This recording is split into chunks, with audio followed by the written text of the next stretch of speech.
Welcome to Vientiane. As you arrive, you follow everyone into this big open room where you fill out your information card, your immigration card. If you do not need a visa, you just proceed to many of the stands straight ahead. If you do need a visa, you go to the one right on the right side. The far right is for the visa on arrival, and all the other ones straight ahead are for no visa required. Once you enter through there, you go downstairs, you pick up your bag. It's very quick because it's a small airport, not a busy one. So your luggage is probably waiting for you by the time you come out anyway. Grab that, go outside into the public area where you basically have two options to get into town. The first one is a new bus shuttle service, which I have not used because it's quite new. The second one is a taxi service, which I've used a couple of times. And you can pay in Lao Kip or in US dollars. Lao Kip is usually cheaper, so if you don't have any, there's money changers right opposite. Just change the money and pay in Lao Kip. Otherwise, you can pay in US dollars. The trip into town only takes about 10 minutes or so, and then you're straight into the heart of Vientiane. Most of Vientiane's tourist attractions can actually be reached by walking, so don't be afraid to just walk almost everywhere. Two of my favorite temples within the heart of Vientiane are Wat Ong Teu, which to me just looks really beautiful. Tried to go there when it's a little bit busy with the monks. Their orange robes adds to the color and atmosphere of the temple, but to me it's a really beautiful temple. It's gold, it's clean, it's colorful. It's really nice to look at. Virtually next to it, just a couple of buildings away basically, is Wat Mixai. Again, I like this temple because of all the flags above you, alternating Lao flag and the Buddhist flag. It looks really attractive. So they're two of my favorite temples within the heart of Vientiane. If you're walking in the direction from Wat Ong Teu to Wat Mixai, keep going in the same direction and you'll hit a big traffic intersection where on the right is the presidential palace. You can't enter there, but it's a really nice place to stop, take some photos, video. It's a pretty cool building to see. And right in front of it is the big boulevard street where in the distance you'll see Patuxay, the victory monument. But just opposite or diagonally opposite the presidential palace is Wat Si Saket, which is the oldest temple in Vientiane. So that is also worth a visit, to go inside the oldest temple and see how it looks. It's quite nice. So that is also a good temple to check out. After that, you can head straight up that boulevard street. Halfway up on the right side is Talat, which is the morning market. A really cool place to enter, to get out of the heat, as well as browse. I think there's 3 levels or 4 levels.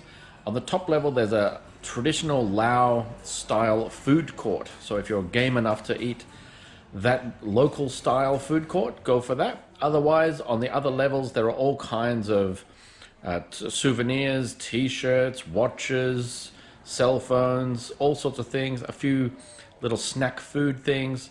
So it's a cool place to walk, 3 or 4 levels, sort of mingle with locals a little and get some souvenirs.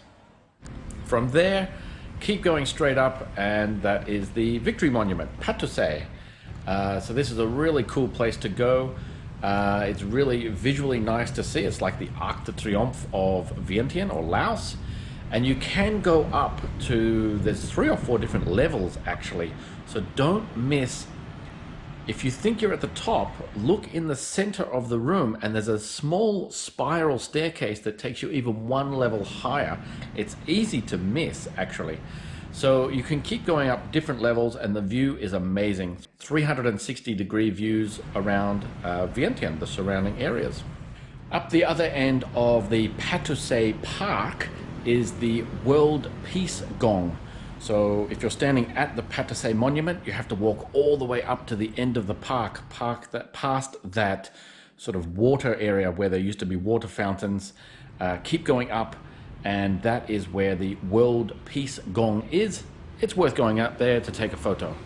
While it is a long walk, you can walk to the Golden Temple, Pha That Luang.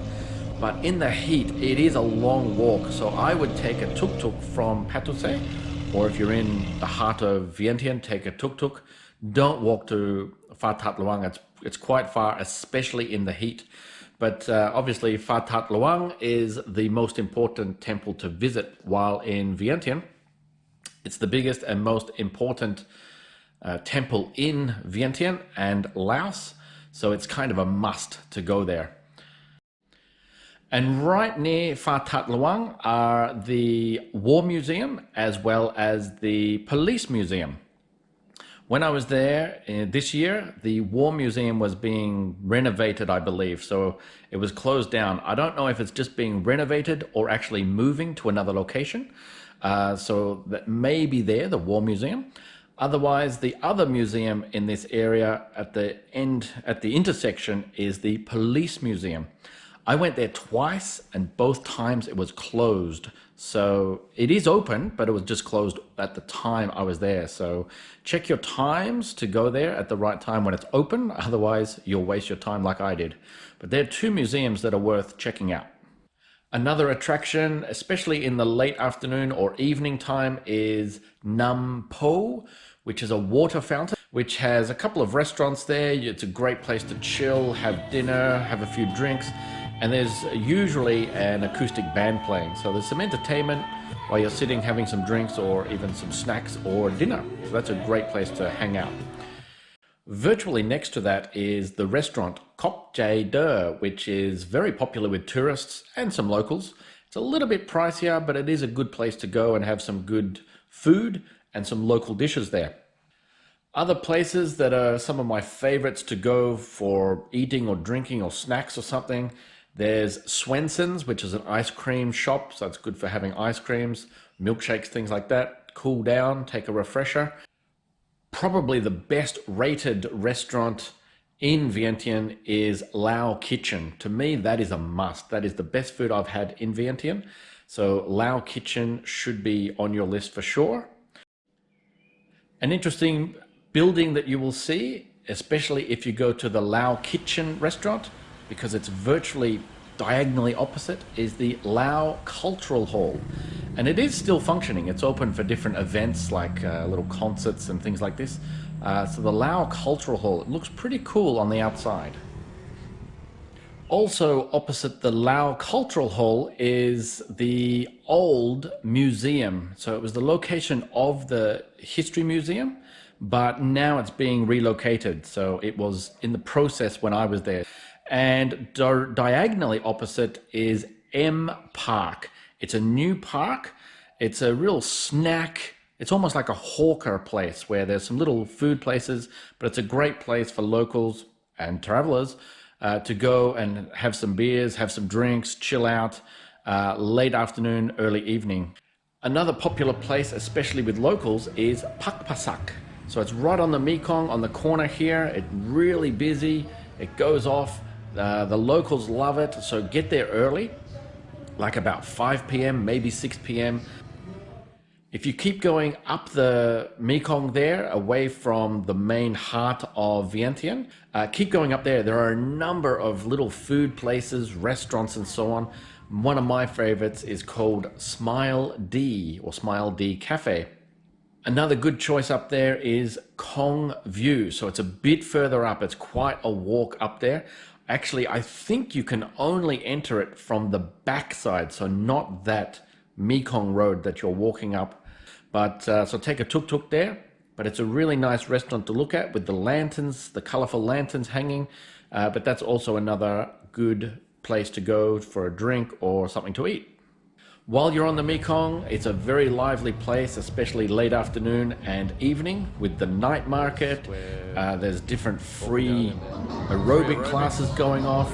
There's the big park, Chao Anouvong Park, and if you keep walking away from the night market, away from PakPasack, is the statue, Chao Anouvong statue, the King of Laos. And you see he's standing there facing Thailand. Over the other side of the Mekong is Thailand.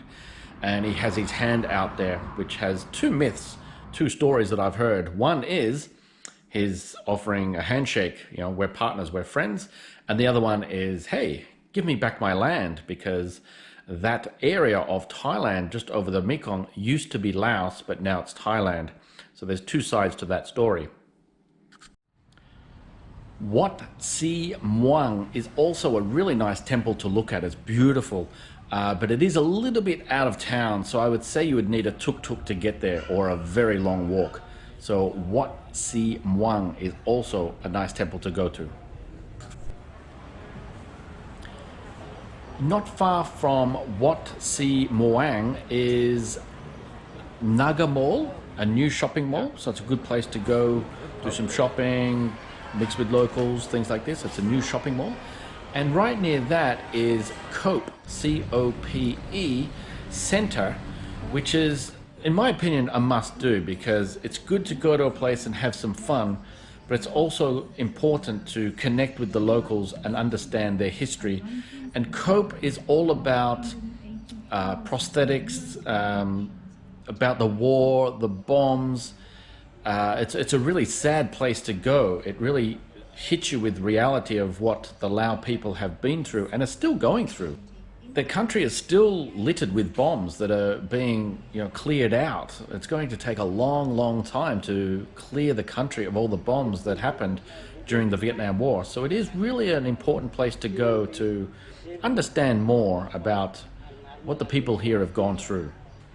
A really cool place to go to me it's a must, is Buddha Park, or in Lao it's Xiang Quan.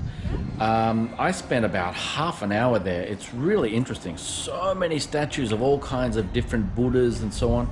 It's a really interesting place to go, but it was so hot and humid. I was literally dripping. Sweat was dripping off my fingers as I was walking. It's a really hot, humid place, but a really interesting place to go to. It's a must. Another place to go to is Sangjiang Chinese Market. You can just say Chinese market to the locals, like a taxi driver or tuk-tuk driver, and they'll take you there. It's really popular with the locals. There's a lot of stuff for locals, like house fittings and stuff, but there is also a lot of cheap stuff for souvenirs, for tourists, even for phones or phone accessories or things like this. So there are a lot of things there which can be interesting, or even just interesting to browse through. So it's a really good place to go, mix with the locals again, and maybe snap up a bargain as well. Then you have my favorite place, Bar Bopanyang. So it's on I think it's the 4th level up, the top level. It's one of the highest places in Vientiane. It used to be the absolute perfect place for watching the sunset. Now there's a building right next to it, smack right against Bopanyang, and it's 1 floor higher. So you don't get the sunset views anymore, you don't get the great views of the Mekong anymore, and you don't get the breeze off the Mekong once the wind is blowing, which was really refreshing, anymore. Another place to go to eat and drink is a fairly new place called 34 Station. Again, you need a car. A tuk-tuk is not enough. You need a car, or a friend or a taxi. It's quite a distance out of town. It's kind of isolated. It's in its own little area, but it is a huge area where it's a double story. You walk in, there's just people everywhere, or little restaurants everywhere, to the left, to the right. And it's a nice place to go to have something to eat, have a few drinks, meet some locals, mingle with locals. But it is a new hip place for locals to go out. I didn't see, in fact, I don't think I saw any foreigners, if not many. So if you like to go to places where mainly locals go, like I do, then this could be a good place to go to check out. 34 Station. So there you have it. That is Coxy's Ultimate Vientiane Travel Guide. Hopefully it was helpful for you. There's a lot to see and do in Vientiane. People say, oh no, there's nothing there. You could fill up 2 days easily, if not 3 or 4 days, with all these different attractions. Most of them are walking distance, which is great, but some of them you do need either a tuk-tuk or even a car to visit. But there are actually quite a few things to see and do in Vientiane. So that's it. Hopefully you enjoyed it, and I'll see you next time.